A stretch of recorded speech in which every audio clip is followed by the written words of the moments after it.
excited, and I know the gentleman on our far left is excited as well. On your right, NASCAR President Steve Phelps. I mean, you talk about that lineup, like Diff mentioned, to see a NASCAR Cup Series car at Le Mans. I never thought I'd see the day, Steve, but how important has this entire project been to the NASCAR community?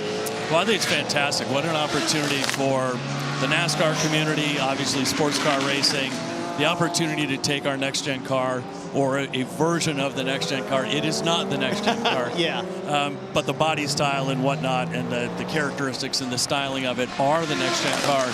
To bring that to Le Mans is just fantastic. And to have Jimmy Johnson and Rocky and Jensen as part of that all-star team, I think it's going to be really a cool thing. If you've got some pull, I know a crew chief who might be free the second week of June who might volunteer to go over there. You're going to do a little work, you know? I don't go to work till the end of June.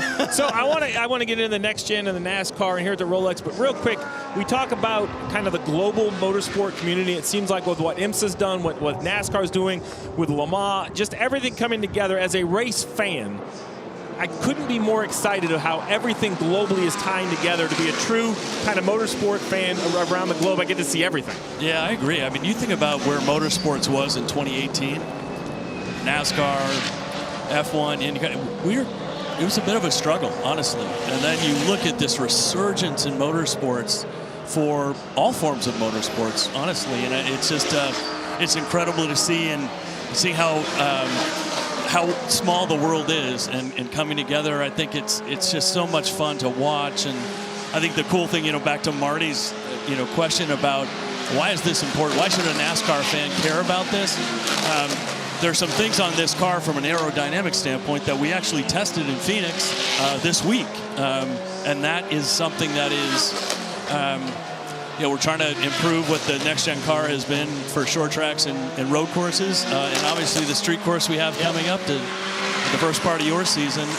So it's just a great time to be a NASCAR fan. It's a great time to work at NASCAR, be part of this community, and I couldn't be more proud of our industry. Yeah, I mean, looking ahead, second year for the next-gen car kicks off here out in the Coliseum very, very soon. Then back here to the high banks, the Daytona that I would recognize a little more than the road course.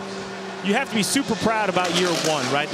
Not just the near record number of winners, but so many different teams going to victory lane, and the overall competition, the mile and a half, 2 miles, just everywhere we went, there was a different storyline, and impossible to predict the ending of some of those races. It had to be just a proud moment for everyone at NASCAR in the industry. I agree. I mean, 19 winners, 5 first-time winners.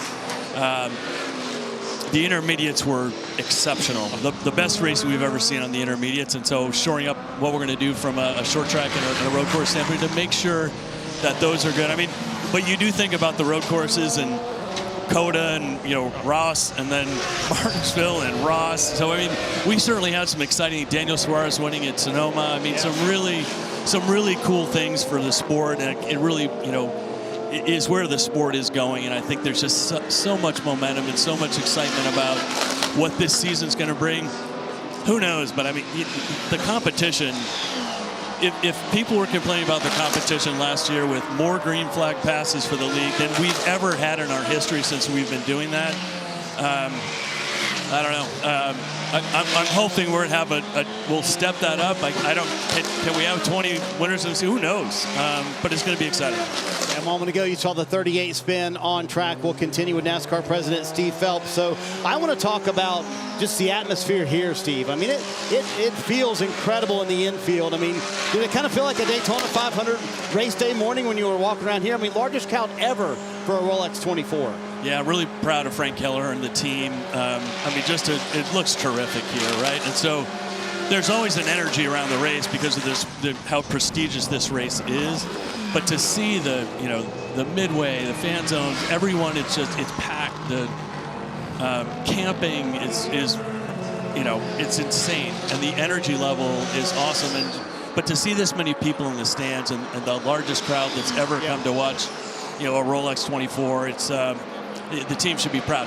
But it goes back to where we are, where the sport and motorsports in general, where we are at this particular point. And I think there's much more momentum, and and more successes in our future coming for sure. Well, listen, I have it circled, and the Daytona 500 is great. It will always be the Super Bowl of NASCAR, but that street course in Chicago in the middle of the summer, ready to go, Steve. I thought I had seen anything, but to know I'm going to leave my hotel and walk to the TV compound and see NASCAR race, up and down the streets of Chicago, it's going to be breathtaking. Well, I think the coolest thing about this, and I had a conversation with Jim France, I don't know, maybe a year ago, and Jim reminded me in our 75-year history, because it's our 75th anniversary this year, that we have never raced on a street course. And so it was, the next-gen car allows us to do that because of what the car can do, the braking, the suspension, and all the rest of it that will allow for a significant race to happen on the street course, which I think the old car just we couldn't have done. It would have been a parade, honestly. So, but it will be unlike any event we've ever done because everything's temporary. Everything needs to be built. Like the Clash of the Coliseum a week from Sunday. That's right. We've got.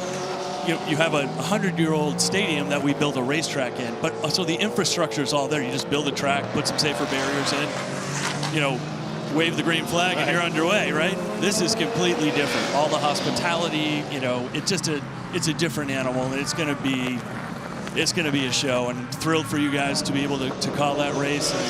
And if you're a NASCAR fan, it will be an event for sure. So come on out. I'm going to be there as a race fan. I may do some work while I'm there too, but it's just going to be cool to be a race fan.